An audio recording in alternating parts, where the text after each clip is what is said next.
Hello, Mr. Beard here with your class recap for Wednesday, September 5th. On screen is our bell ringer for the day. So if you were absent, you may get the bell ringer here. The next thing we did was talk about a writing strategy called CEIEIO.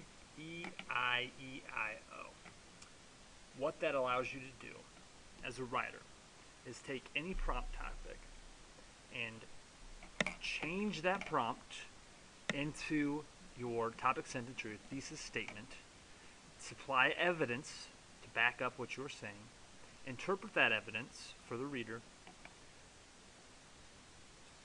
do it one more time with evidence interpretation, and wrap it up. Your O is, this is what I learned for the reader.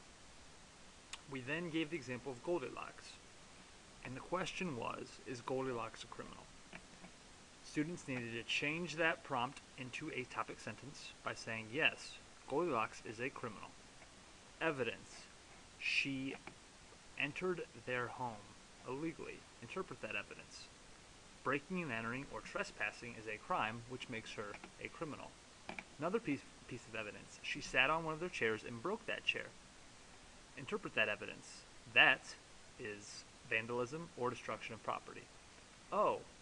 Goldilocks is a criminal because she has committed many crimes. Obviously, this is a very simplified version, but this really helps students with more complex prompts to have a nice beginning, pieces of evidence in the middle, and ending, which falls under the trait of organization. The next thing we talked about was sentence diagramming complex or compound subjects. Sometimes in a sentence, you're going to have more than one subject. We've talked about simple sentences and simple subjects up till now. Now, it's very common that you talk about two subjects. For example, Ben and I went to the mall. Sarah and I watched American Idol. It's very common that you have two subjects.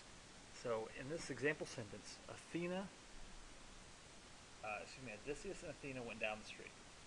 We have two subjects, Odysseus and Athena. First time, anytime we're doing diagramming sentence, we need to find a subject and a predicate. Went is our predicate. To diagram, this is what a normal simple sentence diagram would look like. You'd have one subject here, one predicate here. Now, if this was said Odysseus and Athena, instead of saying Odysseus and Athena, say it said Odysseus went down the street. Then I would write Odysseus here, and I would write went, and blah, blah, blah. Well, that's not the case. We have two. So we need to make a rocket ship. This is where sentence diagramming gets fun.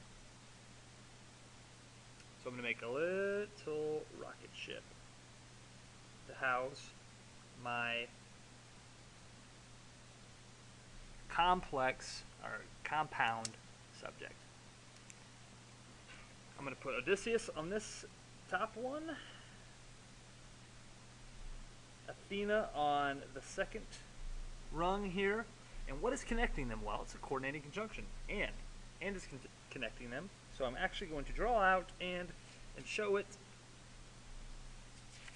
connecting them, just like that. Odysseus and Athena. And then the rest is what we've learned so far. Went is my action verb predicate. Down the street is a prepositional phrase modifying where they went. So down.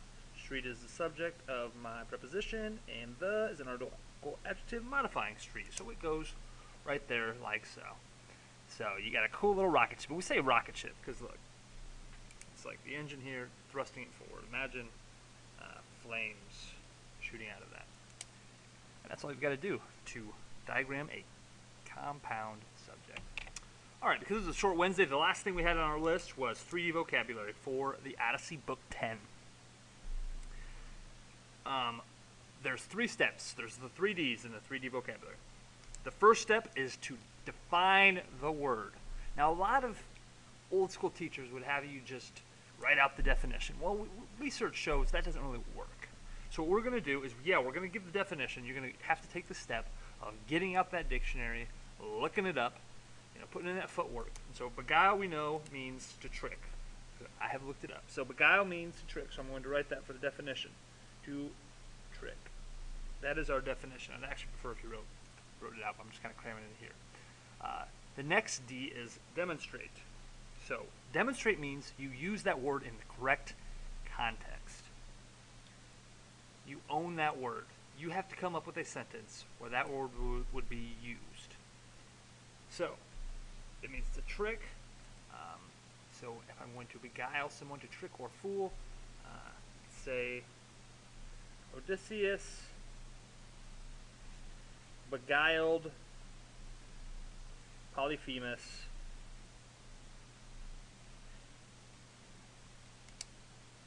into allowing his men to escape.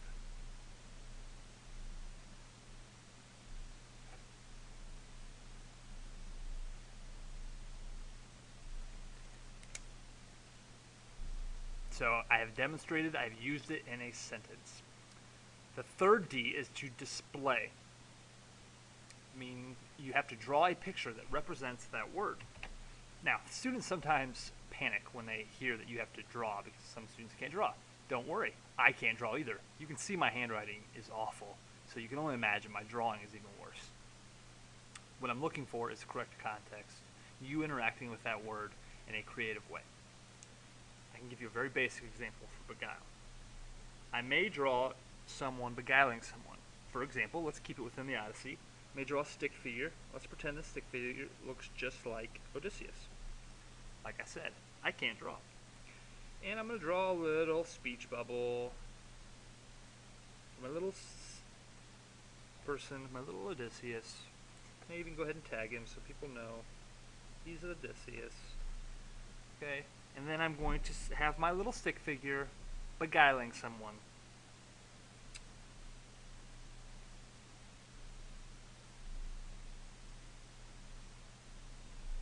So, if you know your Odyssey, you know Odysseus used the name Nobody to trick Polyphemus into telling his brothers that he was being hurt by no one or nobody. So they were very confused and just walked away instead of coming in and killing Odysseus and his men. So this would be an instance of Odysseus beguiling Polyphemus. So it would be a perfect representation for 3D vocabulary. So again, you define the word, give us the definition, demonstrate, use it in a sentence, and display by drawing us a little picture. And that is all for today. Thanks for listening. And as always, if you have questions or concerns, please email me. Thank you.